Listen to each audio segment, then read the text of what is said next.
Hello, I am Dr. Sarah Watson. I'm a senior clinical child and adolescent psychologist, and I am the founder and managing director at Totally Psyched. And we're a private mental health clinic specialising in working with children and adolescents. I also have a role with ADHD New Zealand in terms of clinical advice and understanding, and it is my pleasure to bring this information to you today. A lot of what you will hear today is based on experience, over a decade's experience working in mental health, but also principally on research. Why is that? Because ADHD is one of those disorders that has, I guess, been subject to a lot of myths. And what's important is that we have clear and current information on what ADHD is. So the question that I often get asked is it real? When I first got asked this, I was quite shocked because in my mind, of course it's real, but actually we don't know that when we're subject to so many myths. So let me show you some information that I guess indicates that it is absolutely true and real. So first of all, what is ADHD? It's a specific neurodevelopmental delay that primarily affects the frontal lobe and a specific part of that, the prefrontal cortex of the brain. How do we know this? We know this because of many types of medical research. So the first one is looking at MRI studies. So based on this, as you'll see in this diagram, you can see the neurodevelopmental nature of ADHD and how it progresses in the brain. So let me explain a little bit of kind of like brain development 101. So the brain, as it develops from when a baby is first being created right through to puberty, it develops, say this is your brainstem here, like this, and it goes from the inside out, and then on the outside, you know, the bumpy little ugly little part, that's called the cortices, and that develops roughly from the back to the front.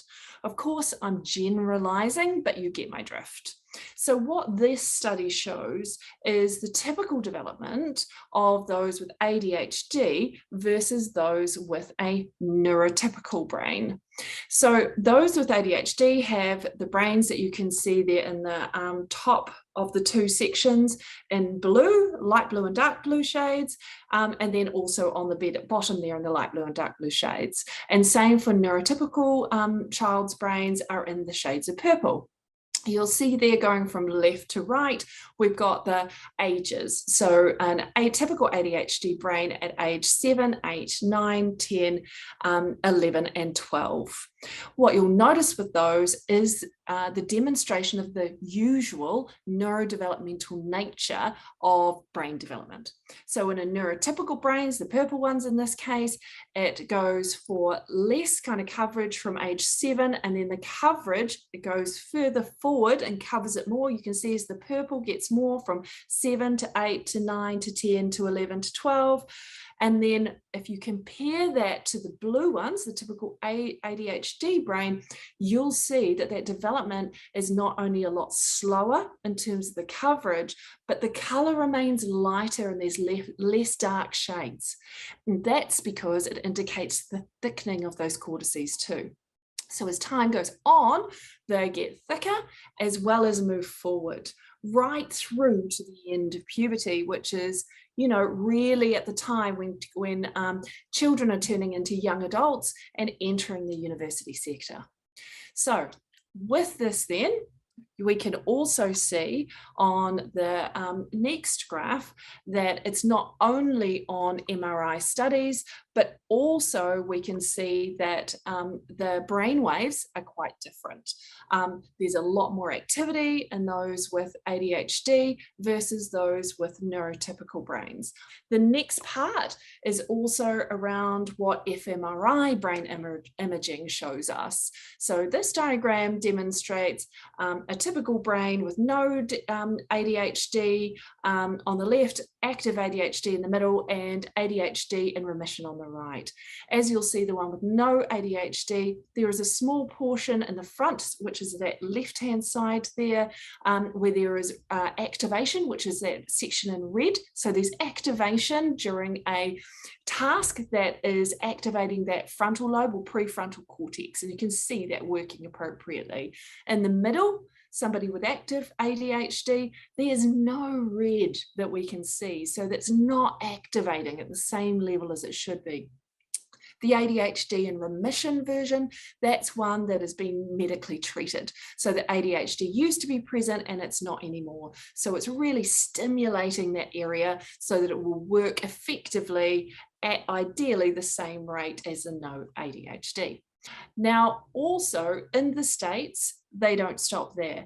They also have EEG imaging. So that can tell us a lot more as well about how the brain is different for those with ADHD versus those that are neurotypical. The general rates of ADHD tend to be around 5 to 7% of the population.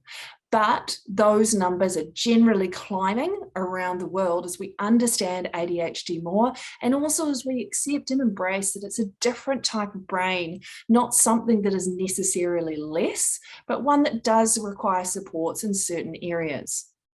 We also know that it's genetic. So approximately 25% of children will have a parent who either has a diagnosed ADHD or we think they probably have it. We also know that it relates to a neurochemical imbalance. So there is less dopamine that's available for those with ADHD than those with neurotypical brains.